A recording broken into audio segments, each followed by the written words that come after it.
All right, I think it's time to get started. I'm not sure whether to say good morning or good afternoon, but I think that kind of covers the whole country in terms of morning and lunchtime and after lunch. Welcome to the Center's first summer conversation on speech. My name is Michelle Deutchman. I'm the Executive Director at the UC National Center for Free Speech and Civic Engagement. I'm so glad that you could join us today.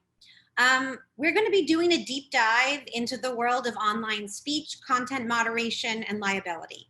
These are difficult issues that deserve well beyond the hour that we have, but no doubt our experts will be able to shed light on the nuances of these complex challenges. We are lucky to be joined today by Center Fellow and Director of Ranking Digital Rights at New America, Rebecca MacKinnon, Research Associate for the UCLA Institute for Technology, Law, and Policy, Jess Miers, and Center Academic Advisory Board Member and Professor of Electrical Engineering, Law, and Public Policy at UCLA John Villasenor. Before I turn it over to them, I want to remind you that you're able to submit questions you have for our panelists through the Q&A function at the bottom of the screen, and we'll do our best to take questions throughout and certainly at the end. So we have some very esteemed folks that are sharing their insights with us today. And I'm going to start by asking each of them to tell us a little bit about themselves and how their work connects to today's conversation. And I'm going to let Rebecca kick it off and tell us about Ranking Digital Rights. Hi there. Thanks so much for doing this webinar. And thanks so much to the UC Center for hosting my fellowship this year. I'm extremely grateful. My day job, when I'm not doing the fellowship, is as director of a research program housed at New America, which is a think tank in Washington, D.C. The program's called Ranking Digital Rights. And what we do is we evaluate the world's most powerful internet, mobile, and telecommunications companies on the extent to which their policies and practices actually respect their users' rights, and particularly freedom of expression and privacy. And we can talk, of course, later more about what freedom of expression means in that context.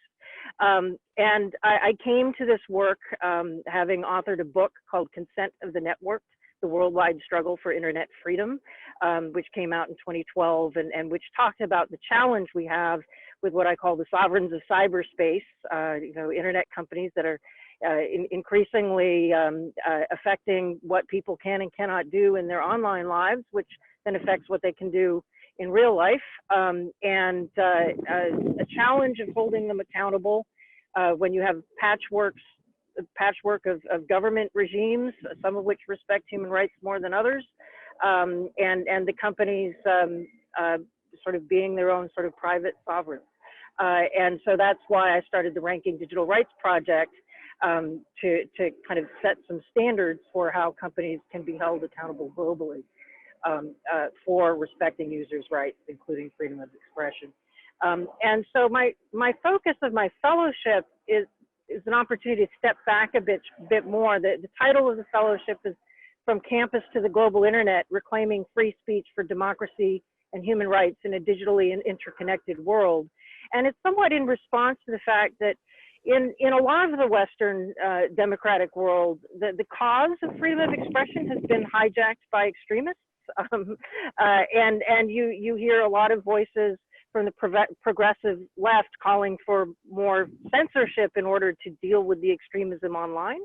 And so what I wanted to spend my time on the fellowship doing is really working with people in the campus context, around campus speech, who deal with free speech issues in different contexts, to really work through how can we better articulate a vision of free speech online globally that also upholds values of social justice, inclusion, and tolerance, because there is room for both. But I think in the public policy discourse, that is getting lost, and I think the extent to which it gets lost, freedom of expression globally could suffer. So that's what I'm working on with my fellowship, and I'm in the middle of a paper right now that's kind of mapping out some suggestions for how we can go forward.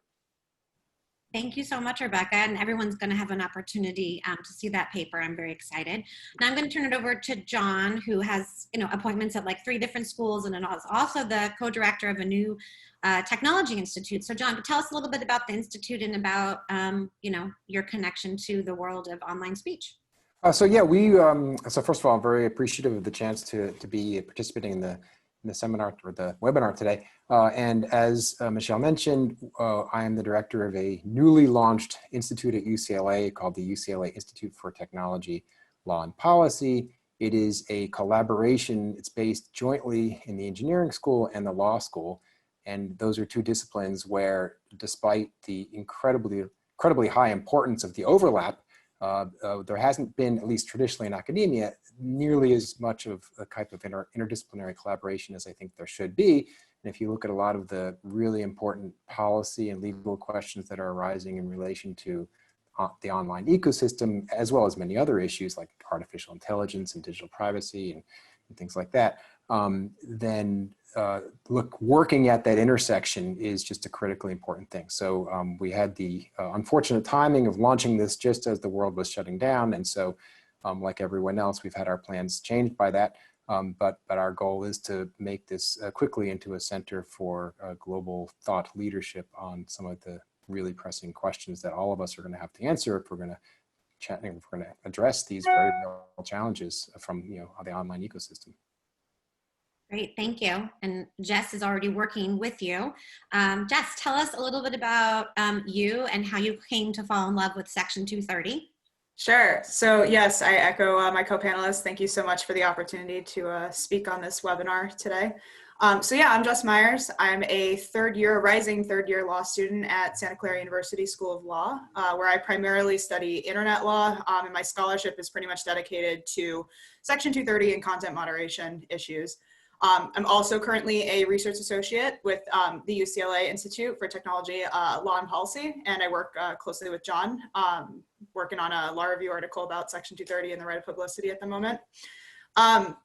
Previously during my law school career, I was a legal intern for Twitter. I was a legal intern for Tech Freedom, a think tank based in DC.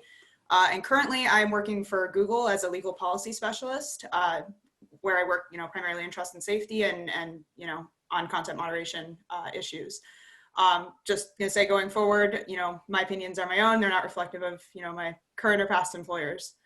So how I came to fall in love with Section 230 is, kind of an interesting story. I, in a previous career, I was a computer scientist and a software engineer. Realized that I wasn't super into the coding aspect, that I love technology and I love talking about technology. Was required to take an internet law course during my undergrad experience. That's kind of where I ran into, internet law and internet ethics. And for a lot of the papers that I had to write for that class, you can't Google internet law without happening upon Professor Eric Goldman, one of the internet law professor at Santa Clara Law, and his work on Section 230. So I deep dived all of his work, ended up reading it the summer before I started law school, and I've been working closely with Professor Goldman since.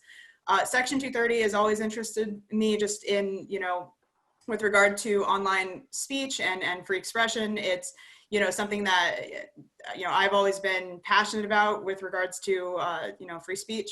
So just this intersection of, internet law and how laws apply to the internet and what online speech means versus, speech in the offline world, that's something that was just always intriguing to me. And that's kind of where Section 230 kind of comes into my, my passion point, I guess. Oh, that's great. And for any of those students that are listening, there are super unexpected benefits from mandatory classes. So Jess can showcase that. So listen, before we dive into the details of 230, I think it's always good to start with the basics. And so I'm going to have John talk to us about the First Amendment and some of the confusion that people have regarding the First Amendment and the fact that actually it doesn't apply to private platforms. So John, can you speak to us a little bit about that? Yeah, so just as a reminder for what I think probably most or perhaps all of the people on the webinar know, the First Amendment constrains government. It says that Congress shall make no law and abridging the freedom of speech, which has become understood to be freedom of expression more broadly, including but not limited to actual speech. It also encompasses things like the shirt you might wear and so on. And so what that means is that it applies to government. It does not apply to private entities, including social media companies like a Facebook or a Twitter. So that distinction is also important in the context of campuses, because there are, of course, public universities like UCLA, where I work, and there are, of course, private universities. And public universities are they are government in the parlance of the First Amendment, and private universities are not. So one of the things that sometimes gets lost in the dialogue about online speech is that people talk about First Amendment rights, and there is an intersection, but social media companies are not obligated to honor the full scope of freedoms that exist under the First Amendment. To take one example, as they should, social media companies have policies against hateful, insulting, offensive speech. There is much offensive speech that is protected under the First Amendment in the sense that the government could not criminalize a person for expressing it, but yet is odious. And social media companies, at least on paper, have policies that allow them to try to moderate that content, and in doing so, they have every right to do so. So there's not a First Amendment; they are not bound to offer the full scope of freedom of expression that is conferred by the First Amendment. So I could say more, but that's a kind of a helpful reminder that it applies to public entities, not to government entities, not to private entities, be they universities, social media companies, and so on. Okay, I think that's great. So we kind of set our baseline, and then we will go back to content moderation, which is going to be a huge part of our discussion today. But before, I'm going to ask Jess to talk to us about Section 230. What is Section 230, and why is it one of the hottest topics in the news right now? Sure. So, at its base, Section 230 is an elegant law. It simply says websites and their users are not liable for, third-party content that's provided by other users. So, for example, if I posted something defamatory on Twitter about one of you, you wouldn't be able to sue Twitter for that defamatory post. You could sue me, but you wouldn't be able to go after Twitter. This law has been often credited with creating the modern day internet. And if you're interested in deep diving that a little bit, Professor Jeff Kosseff has an amazing book, The 26 Words That Created the Internet, just about Section 230. Before we had Section 230, and kind of why 230 is so important today and why it created our modern day internet experience is because before it, there was a lot of uncertainty about websites and their liability. We called it the moderator's dilemma. I think we're kind of still seeing a similar moderator's dilemma or political dilemma today. But, back then, before we had Section 230, there were a couple cases that kind of created this dilemma about how websites are liable and not liable for content. So kind of the gist of it was that, if you took a very hands-off approach to moderating content, you weren't, taking down posts that were, violating your policies, et cetera, then you wouldn't be held liable for that type of content, like defamatory or,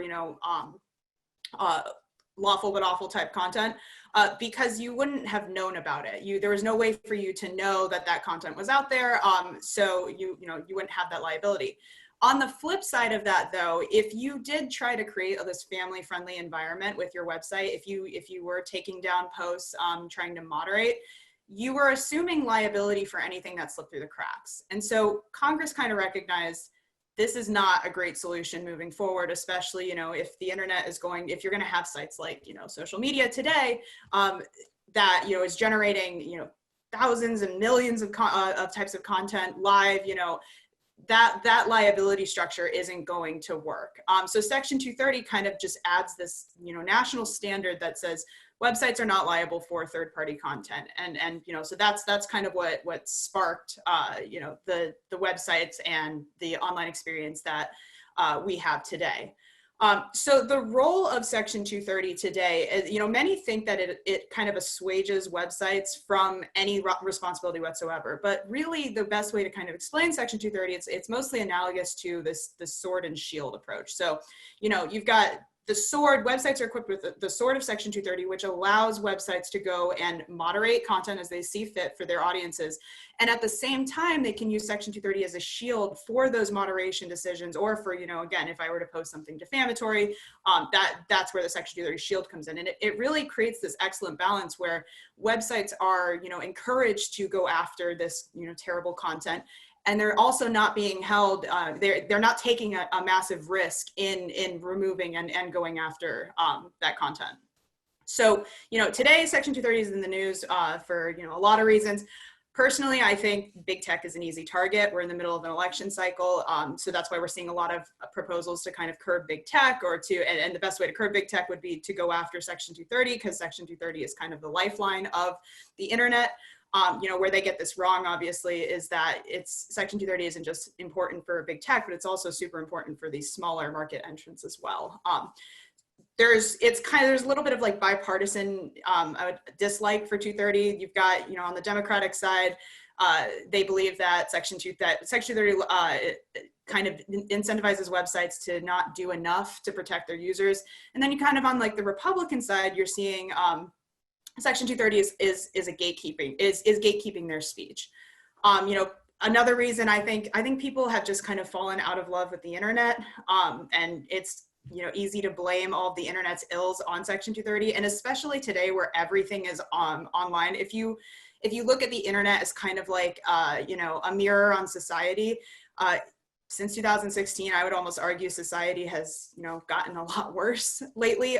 You know, and with everything online, with COVID-19, I think we're seeing more and more of these internet ills, and then those internet ills are being attributed to, you know, Section 230 and you know, Section 230 encouraging websites to not do more about it. All right, that's a great answer. Thank you so much. I imagine that Rebecca is going to have things to add. And then I'm also going to ask her, oh, sorry, I wanted to add one thing. Got an excellent question, which is, what is Section 230 a larger part of? And I just want to make sure people know it's part of the Communications Decency Act. So to Rebecca, I'm going to also ask her to sort of widen our lens and talk about why it's not just important kind of for a national standard, but why it's important internationally, and why it's important in particular for human rights and other progressive causes. Thanks so much, Michelle.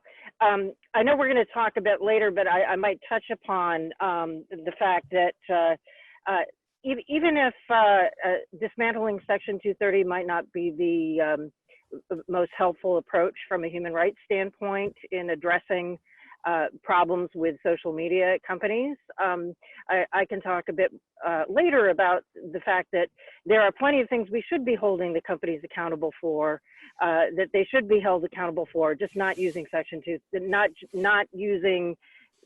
by taking down Section 230, but there are other ways, and colleagues and I have recently published a report that you can see at rankingdigitalrights.org on all the different things that companies ought to be doing to be accountable and to respect users' rights and to address hate speech, extremism, misinformation on the web that doesn't involve getting rid of Section 230. And I would just point out, since Jess kind of talked about social media holding up a mirror to society, I just want to address that really quickly before I move on to the international piece. Which is that social media does more than that, because if you take, for example, Facebook or YouTube for that matter, but Facebook is the most kind of simple example because it's kind of one business model. There's paid speech and there's organic speech, and so there's freedom of speech and there's freedom of reach. And Facebook's business model is not just about, you know, society just kind of gets on Facebook and talks. There are people who pay to boost their content. There's targeted advertising that enables it enables paying customers to target other users with very specific speech, including disinformation and hate speech. There are algorithms that are very opaque that recommend certain types of speech and that that are designed to maximize engagement, which also ends up prioritizing a lot of inflammatory, sensational content. So so there are a lot of issues around the business model, and a lot of things companies should be doing that they're not.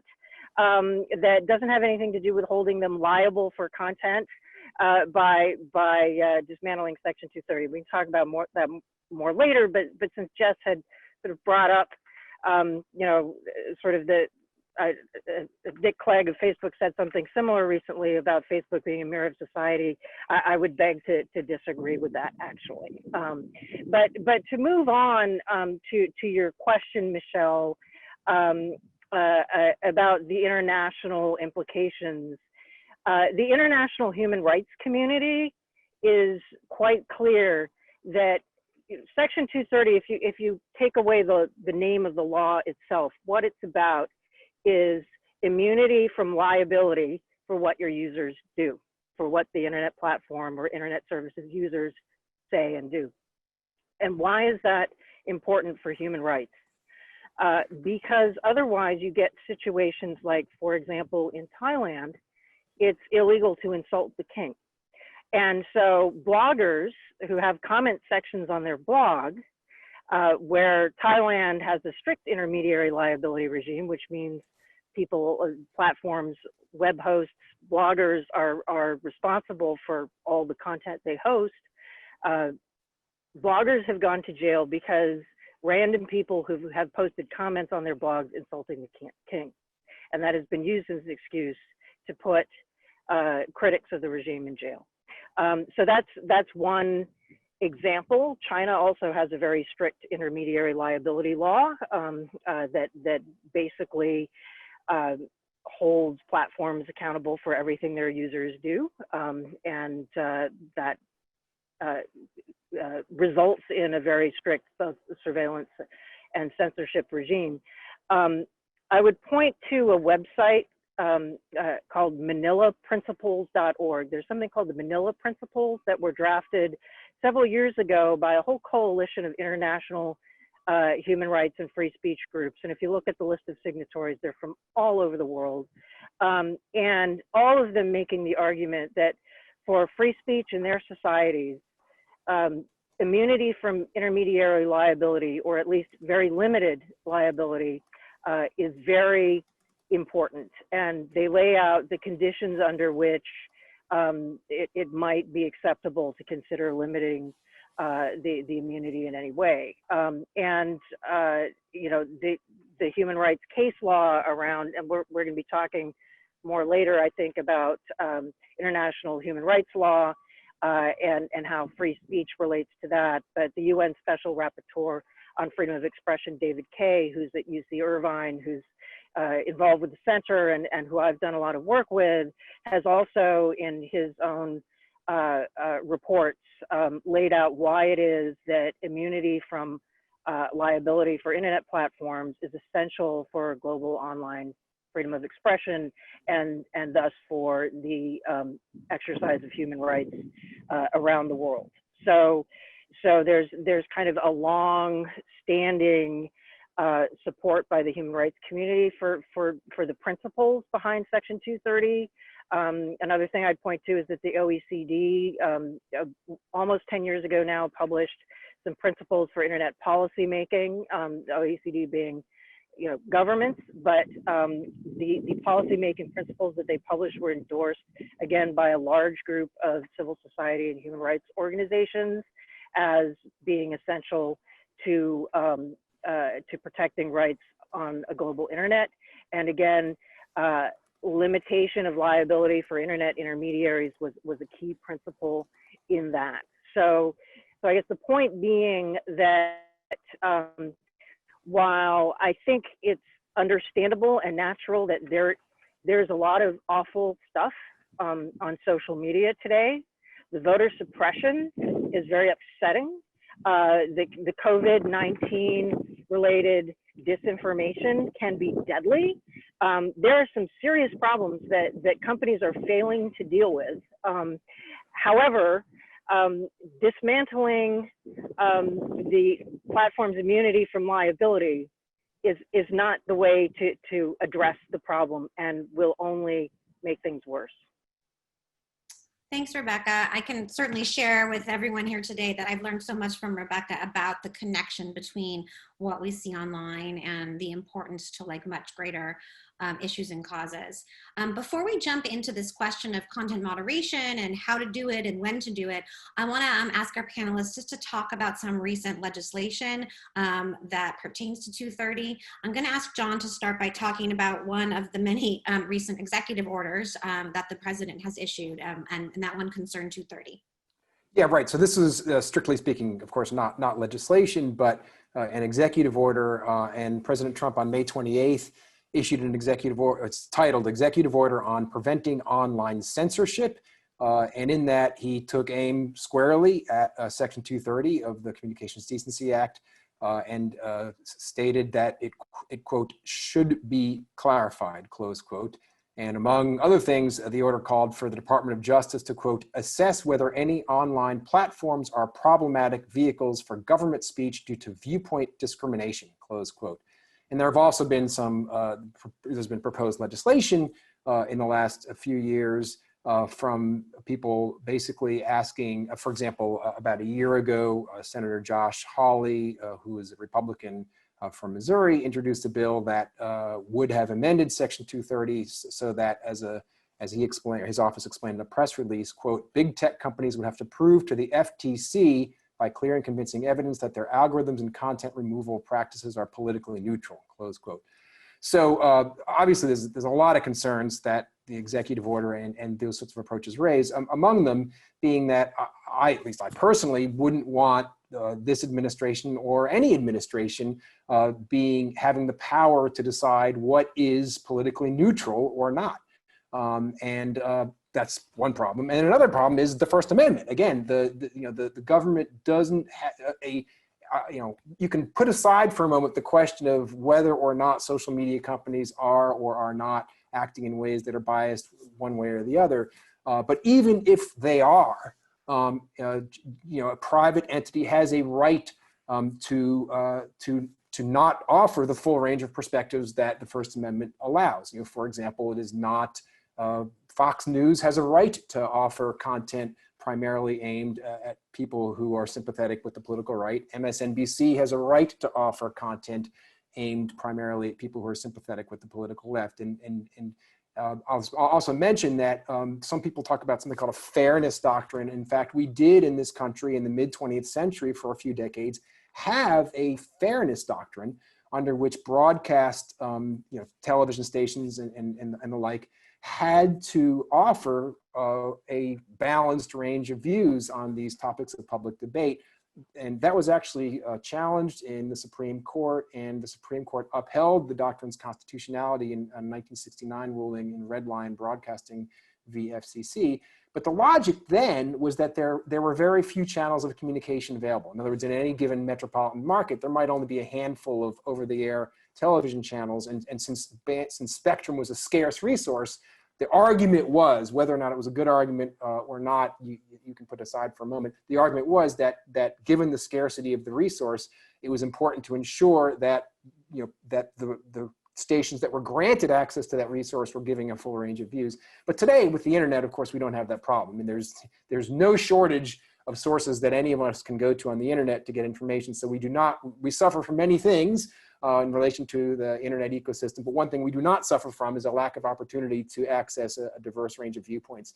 And so it's a concern from a policy standpoint when you have a government call and action potentially suggesting that government is going to wade into the role of judging whether internet platforms are politically neutral, whatever that might mean, and then potentially punishing them for failing to do so. That raises all sorts of alarms, including basic First Amendment concerns.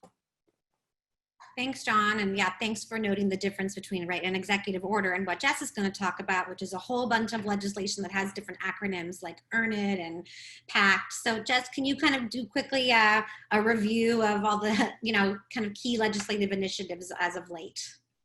Yeah, I mean, so my quick review would be that they're all ridiculous and potentially unconstitutional. But if to be serious, so yeah, I mean, just to kind of run through it, we've seen a lot of like just a flurry of regulations, you know, since the executive order. You know, the first one coming out of, you know, from Senator Hawley's office is the limiting Section 230 to Good Samaritans Act. A lot of these bills have a lot certain themes in common as I've been looking through them, and this one has to do with requiring websites to put in their terms of service that they will moderate their content in good faith. And one of the things that is not considered good faith, according to the bill, is the selective enforcement of their policies, which to me is ridiculous, because if anyone who understands how content moderation works or has ever worked in content moderation or understands how the internet works, every single decision about content is a selective enforcement of the website's policies. So anytime a website acts on content, they would be in violation of Hawley's bill. And again, talking more on themes, so, you know, we see a lot of these bills that will attempt to try to target big tech. So in Hawley's bill, it's reserved for websites that have, I believe, 30 million US users or 300 million global users, and they also have to have 1.5 billion in revenue. And so a lot of people look at this and go, okay, well, it's only going to target, you know, Google, Facebook, Twitter, etc. And that's problematic, because what it does is it incentivizes these smaller market competitors to just sell out if they get too big, which will make big tech bigger. Following kind of along this theme of requiring websites to make promises to their users, you've got the Platform Accountability and Consumer Transparency, or the Act, or the PACT Act. And so that bill is similar to Hawley's Good Samaritan bill, except that, you know, it adds that websites have to allow users to complain about potentially policy violating content, and those complaints have to be addressed within 14 days. A lot of people have kind of looked at this bill and said, okay, well, this seems to be the most moderate. The way I look at it, anything can be potentially policy violating, and potentially policy violating is very subjective. So, you know, think of all the times you've been on Twitter, for example, and you've seen something and wondered, why hasn't Twitter taken it down? You'd be able to complain about that, and, you know, there's no penalty for not making a good faith complaint, and you would require Twitter to have to respond to it in 14 days. And we're talking about a massive drain on resources, both technological and human. So that one I see particularly problematic as well. Kind of following along would also be the Stopping Big Tech Censorship Act. This is out of Loeffler's office. This one to me is just really completely nonsensical and totally unconstitutional. This one would require that websites are not allowed to take down any content that is, you know, permitted by the First Amendment, and as John has mentioned several times now, there's a lot of lawful but awful content that is totally permitted by the First Amendment that we would not want to see every day. Graphic pornography, for example, is, you know, protected by the First Amendment. And so this would basically say websites are not allowed to take down graphic pornography. And then the last one right now, and you know, the one that's making probably the most traction, is the EARN IT Act. It's the Eliminating Abusive and Rampant Neglect of Interactive Technologies Act. That's coming out of Lindsey Graham's office. Put simply, it would just eliminate Section 230 protection for child sexual abuse material, or CSAM. But there's kind of a few reasons why this sort of act probably wouldn't work or would be counterproductive to the goal. One of those things being that websites today actually work incredibly hard and spend a ton of resources on protecting children online. So making increasing their liability would not actually solve a lot of the underlying technological constraints that these websites have. And, you know, it wouldn't lessen, you know, the amount of CSAM that is on the internet in the first place. You know, not to mention the First Amendment protects companies anyways, and so an act like this probably wouldn't change this outcome, the outcome anyways. And just overwhelming internet companies with kind of financial risk and things that are out of their control wouldn't reach the goal of this act in the first place. Thank you.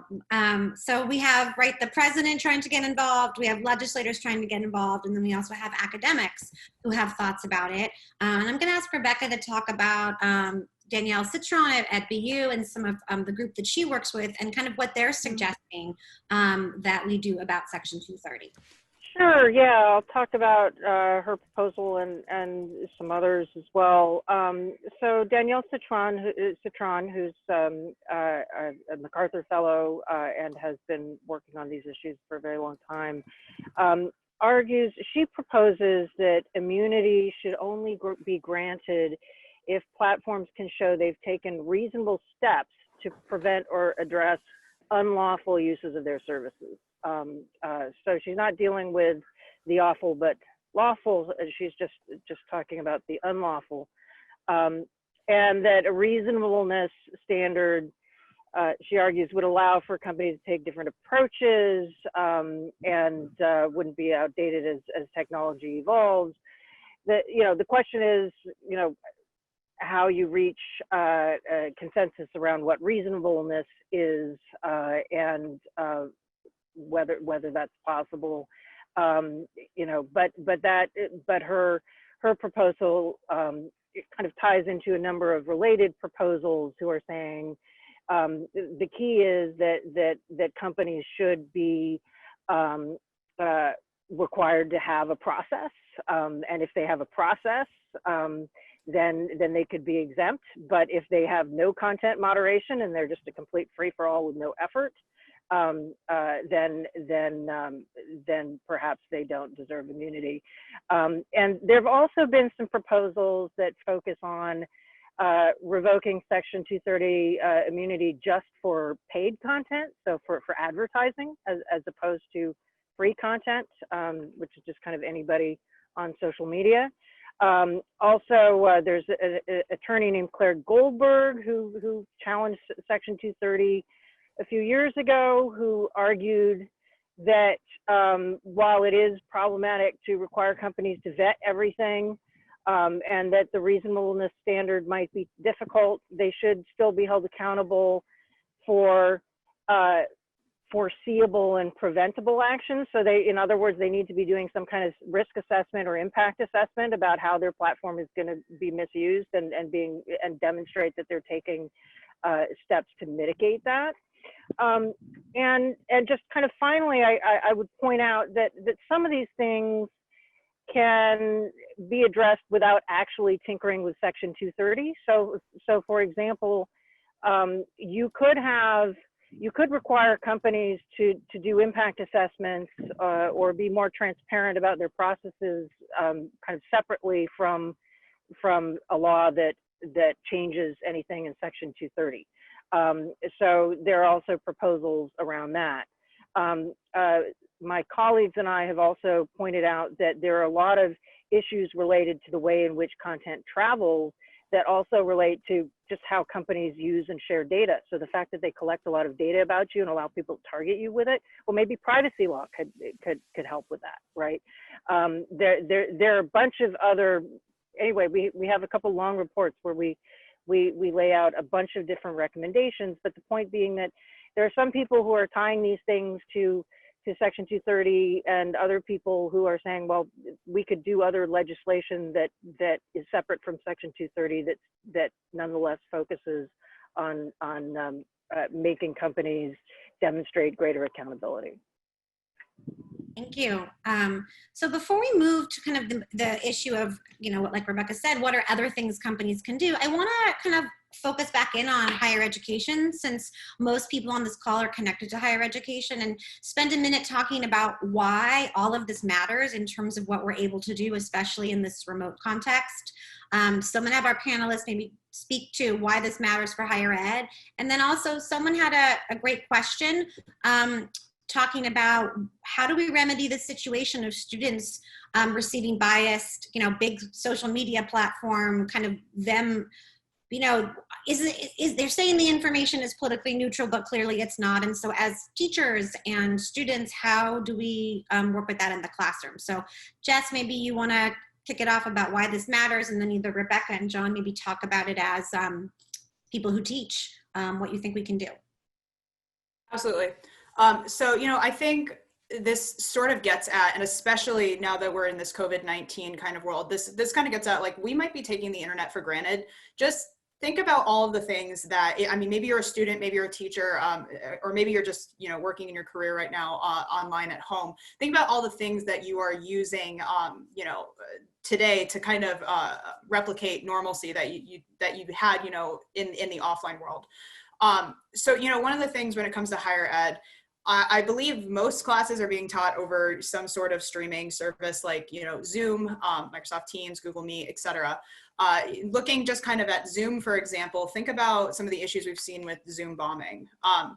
If Zoom itself were liable for, you know, anything that a Zoom bomber were to bring into a chat, you know, again, we've seen stuff like graphic pornography being brought into like an elementary school environment. If these hosting kind of services were able to be liable for that type of content, that kind of from something like so nuanced as you know, Zoom bombing, they probably wouldn't want to offer their service in the first place. Now, that's not to say that they shouldn't be doing better and shouldn't be implementing better security practices to prevent this sort of thing. But Section 230 kind of gives them, you know, that toolbox to be able to do better to prevent these sorts of incidents. So, you know, that's just kind of, that's one tool that we're all using that is enabled by Section 230. And then another thing to kind of think about is just even, you know, outside of before COVID-19, a lot of higher education and just, you know, education in general is hosting more and more of their information on services like, you know, on YouTube, on Google Drive, Dropbox, et cetera. And again, all of those services are also enabled by Section 230. If they had to take on liability for everything that was uploaded, everything that was like taken down or downloaded, they probably wouldn't exist. The risk isn't worth it for them. You know, and lastly, when we're talking just specifically about higher education, we're talking about, you know, primarily higher education is all about access to information and, you know, that free flowing information that for us to be able to do research in our scholarship. You know, so search is obviously something that's used heavily, and search is enabled by Section 230. But the reason we're able to have this sort of free flowing information in the first place is, you know, enabled by the internet and by these services that would not be able to exist without some sort of, you know, shield as provided by Section 230. Thanks. It feels like I should be writing a thank you letter to Section 230 for being able to do this webinar. Okay, I'm going to have Rebecca comment, and then, you know, John, maybe you want to speak to the classroom issue. Yeah, if I could just jump in, because, you know, the questioner is asking, you know, concerned about social media platforms and the quality of information that students are receiving from social media platforms. I think we also need some media literacy. I certainly hope that professors are not telling students to do their primary research on Facebook. That would be quite a disaster. Or on YouTube or on Twitter. You know, you can find sources on Twitter, but you know, there needs to be media literacy about where is this piece of content coming from, who published it, in what context, what are their biases, and so on. And I also point out that one website that is not social media that students do use a lot is Wikipedia. And that is a website that anybody can log into and edit. But you can kind of click on a tab and see all the arguments about what facts were. And like people are fact checking each other in the platform. And so you can come to understand who it was that posted this information and why, and who's challenging it and why, and so on. And so, I mean, but I would point out that if we did not have Section 230, Wikipedia couldn't exist, right?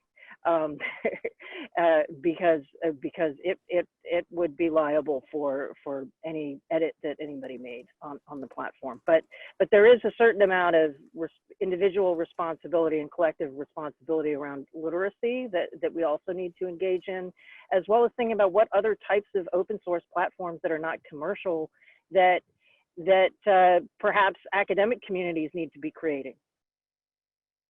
That's a great point. I mean, I think that education is the key to almost everything. And it reminds me of the same issue that we come up with when we are dealing with First Amendment and free speech on campus, which is civics literacy and education. And you're right to remind everyone that there's also education in media literacy. I want to turn to another question in the queue that I think will get us into the issue of kind of content moderation. So someone's asking, why do companies like Twitter get to have their cake and eat it too, right? They're protected under Section 230, and they can't moderate every post, but then they also get to moderate and censor their forums as they see fit. Shouldn't they have to choose one or the other? So John, do you want to speak to that? Well, yeah, let me tee it up and then toss it over to Jess, so I'm sure I'll have something to say. But just to give us all a sense of the kind of the challenge, right? The extent of the challenge. I'm just looking online, and there's a website that I can look at that tells me that today there have already been 383 million tweets sent. That's just today. And so if you think about the volume, you might imagine content moderation might involve a room full of people who are looking at stuff, and there are rooms full of people, but those people can only, just by definition, look at stuff that has been flagged either manually or through some sort of algorithm. So it's an incredibly complex task, because the volume of information, and if you look at statistics about the volume of video that's uploaded to YouTube every minute or something, it's some insane amount of content. And so there's no artificial intelligence system which is good enough to get it right preemptively. And, the false positives and the false negative would be a huge problem. And so I think that context needs to be kept in mind as we sort of consider the kind of options that are facing both policymakers as well as users and the social media companies themselves. And having sort of gained that background, maybe Jess would be a good person to talk about the kind of question. The question said, shouldn't they have to decide if they are an open platform or a publisher? Yeah, so the platform publisher misconception is super big right now, and it kind of it really demonstrates, some of the nuance about Section 230, like why it is such an elegant, an exceptional law for the internet. I'm going to push back really quick, by the way, on the use of the word censor. Just a reminder that, government censors speech, but when we're talking about private services like Twitter, they're actually doing what we call editorial discretion. So, they, as private services, they're not, they don't have to respect our First Amendment rights. They can editorial, they can decide what kind of content they want to host and what kind of content they choose to remove. But kind of where this publisher platform thing, or the have their cake and eat it too, comes from. Just real quick background. So back before the internet, we kind of had two liability frameworks. So we had content distributors and we had common carriers of content. Your content distributors, you can think of like your newspapers, for example, print media. And so article kind of comes in, these newspapers have a lot of control over what gets published. And so the liability made sense that it fell on these content distributors because they had primarily the control as to what went out to the general audience. For your common carriers, you can think of like, telephone lines, for example. The telephone lines have no control over what you and I are saying over the phone. They're just simply there as carrying information from point A to point B. So the question when trying to figure out how to regulate the internet came about was, well, which box does the internet fit into? Are they distributor of content, or are they just carriers of content? And the point of Section 230 was to say, well, let's not put the internet into either box. The internet kind of works, in both ways, Twitter acts as a distributor in that you post content, and they might decide that, hey, we don't want certain types of content on our service, so we're going to take it down. But then they also might act as a common carrier in a way, in that for content that they just decide not to act on, or they exist as a service for us to get our information from from me to all of you.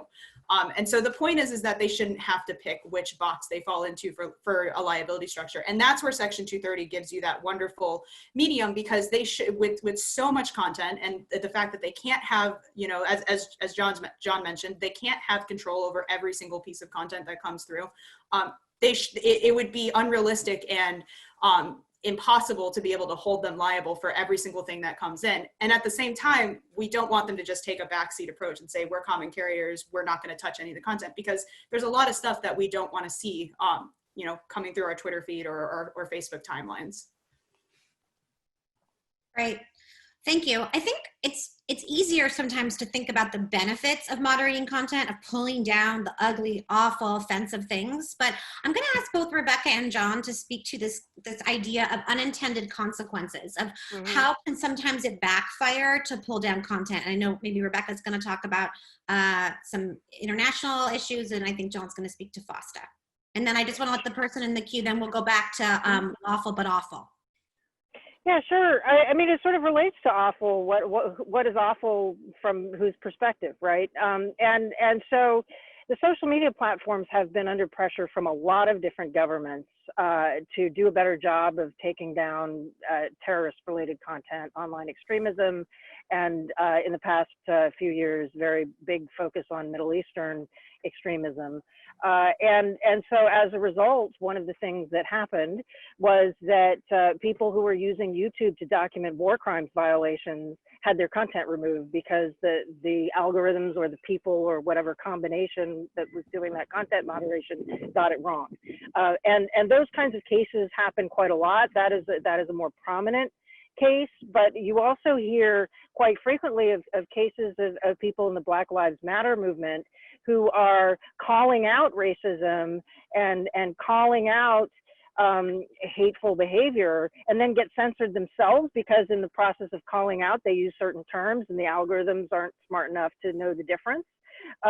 So the more pressure you put on the platforms to take down content preemptively or proactively, the more stuff they're going to get wrong if you threaten them with liability on it. And that is going to be bad for activism, journalism, and human rights ultimately, which is why exactly international human rights groups tend to be quite strong on the matter that companies need to be immune from liability for users' content. Okay, great. John, do you want to just do 30 seconds on FOSTA as another example? And then I think we should turn, first of all, I want to let folks listening in know that now's the time to put the questions in the queue. And if no other questions come up, I think we should talk about what should companies be doing if they are going to moderate content. Oh yeah, I'll just very briefly mention then FOSTA-SESTA. It's FOSTA-SESTA. That's a complicated acronym because it had to do with the merger of two pieces of legislation, but it basically amended Section 230 to add an exception with the goal of fighting sex trafficking, which is absolutely a worthy and incredibly important goal, but it just illustrates the challenges of legislating this, because in doing that, there were some unintended consequences. For example, that made it harder for people who were sex workers to exchange information on dangerous clients because the forums on which they were exchanging that information got taken down. And so I just cite that as a brief illustration of the complexity of legislating in this area. You can have a noble and sensible and laudable goal and then do something to try to reach that, and then you find that there's this unintended consequence that can actually make it harder for some people who can actually end up being inadvertently penalized by that new framework. That's why it's so great to have the three of you talking about this issue, because I think so often it's seen as just a yes, no, good, bad, and really it's very complicated. So someone had asked about the origination of lawful but awful. Do any of you know the answer to that? Or is it just sort of now a kind of an accepted term of art? I heard it from my advisor, Professor Eric Goldman. I'm not sure where he got it from, but that's where I heard it. Right, and I guess I'll just add to that, because part of the question is, how is awful defined, and that, that's a really hard question, right? I mean, we can all agree there's certain types of content and expression that any reasonable person would agree does not belong in the public discourse. And at the other end of the spectrum, you have stuff where, if someone says, the food in country X is no good, right? I mean, is that offensive potentially to a person from country X? Should that be banned from the internet? Well, probably not, right? And they might argue that it's racist and that you have to ban it for that reason. Well, again, so that you could have a discussion could be had, but the point is that there isn't, there's, the challenge with, this is the challenge that companies face is that, not the, it's not the easy stuff. And again, there's some forms of content which, again, there's really no debate because it's so clearly beyond the pale that if you can take it down, if it's there, then everyone would agree it's got to come down.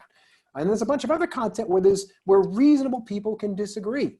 And that, that's a really hard issue, because the social media companies don't have the luxury that I have of just saying, well, some people could think it's okay, some people think it's not okay. They have to actually make a binary decision, right?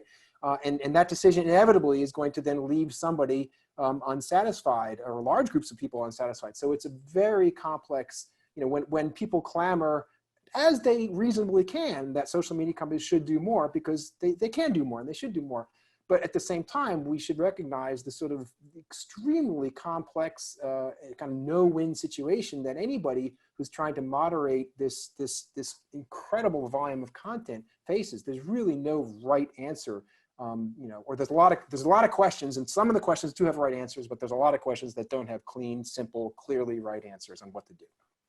Yeah, I mean, I think it reminds me of an exercise I sometimes do when I'm doing facilitations about the First Amendment, which is to ask the people in the workshop to write a definition of hate speech, right? And so here it could be writing a definition of awful, and what you find is that everybody has a different definition, and it really clarifies how challenging it is. Right. All right, so the good news is that this has been incredibly interesting. The bad news is that we're close to the end. So I'm gonna give each of our panelists maybe like 30 to 60 seconds to sort of wrap up. If they wanna add in sort of their top ideas for what companies can and should be doing for content moderation, that would be great. And then I'll let everybody know about what to expect going forward. Oh, sorry, go ahead, Rebecca. Okay, yeah. Well, I would just make a plug for international human rights standards as a great set of tools for companies to better understand how they can be more responsible to protecting their users' rights, and also for policymakers and others to think about how to hold companies responsible. The UN Guiding Principles for Business and Human Rights clearly states, unlike the First Amendment, which only applies to government, human rights international human rights law applies to all actors. And so the UN Guiding Principles for Business and Human Rights provides a framework for how companies need to be accountable for the human rights impact of their businesses. And that they need to conduct impact assessments. They need to be transparent with their customers or their stakeholders about what they are doing that might affect people, so people can make informed choices, and also providing adequate remedy. I would also point out that the Article 19 of the Universal Declaration of Human Rights, and also in the International Covenant on Civil and Political Rights, and the way they define free speech, it goes beyond just freedom to speak. Article 19 is about the right to freedom of opinion and expression, which includes freedom to hold opinions without interference and to seek, receive, and impart information and ideas through any media, regardless of frontiers. And that speaks to, our social media companies really enabling people to freely access things, or are they facilitating the violation of people's information rights by enabling groups with money and organization to manipulate what people see? And are their algorithms preferencing certain types of speech over others in the service of a business model? And is that a violation ultimately of users' freedom of information and expression rights under international human rights law? And if that is, then companies really need to be taking a hard look at how they can demonstrate that they're doing what they can to mitigate and prevent harm. And I think it's pretty clear that they're not. Thanks, Rebecca. Okay, Jess, your 30 to 60 seconds. Yeah, so I mean, the major thing that I've been trying to push is transparency and user control. So transparency being not just talking about the number of removal requests that you get, or the number of removals, or moderation that you perform, but I've been encouraging tech companies, maybe we need to be sharing notes about our processes and workflows. How are these decisions being made, and why? And then the second one is user control. Mike Masnick actually has an excellent paper called Protocols, Not Platforms. This is talking about giving the users more control over what they see, with regard to content and information. And so those are kind of two pillars that I preach. And talking more about the transparency and accountability side of things, the Santa Clara Principles are excellent. I know tech companies try to follow, that example. That kind of offers a starting point, talking about, reporting numbers, giving users notice, etc. So I highly recommend checking out the Santa Clara Principles. Thanks. Okay, and just so everybody knows, we're going to be sending out a follow-up email that has links to all of these resources. John, you have the final word. I'll just, I'll keep it to 30 seconds. I'll just say that, in an age when we're sort of dealing with 280 character missives as a primary means of communication, I think it's really important to kind of step back and remind ourselves that these are really, really complicated issues, and that when we're proposing solutions, we need to think not only of the immediate impact, but of the second and third order impacts, and really be careful not to create unintended consequences, like, for example, impeding human rights activists and so on. So really, really great complex set of issues, and lots more to talk about. There is. I'm thinking we might have to do a part 2 of this. Do part 2. So I'll book you guys in advance. Listen, I want to thank all of you for taking the time to speak with us and to share your wisdom and expertise. Thank our participants. Let people know you can mark your calendar for our next 2 summer conversations on speech. One is going to be on July 30th at 11 a.m. Pacific time. That's going to be on press freedom, both on campus and globally. And then we're going to be having our third on Tuesday, August 8th about free speech and medicine. So with that, I will sign off, but of course wish everybody that you stay healthy and well. And thanks again to our panelists. Thank you.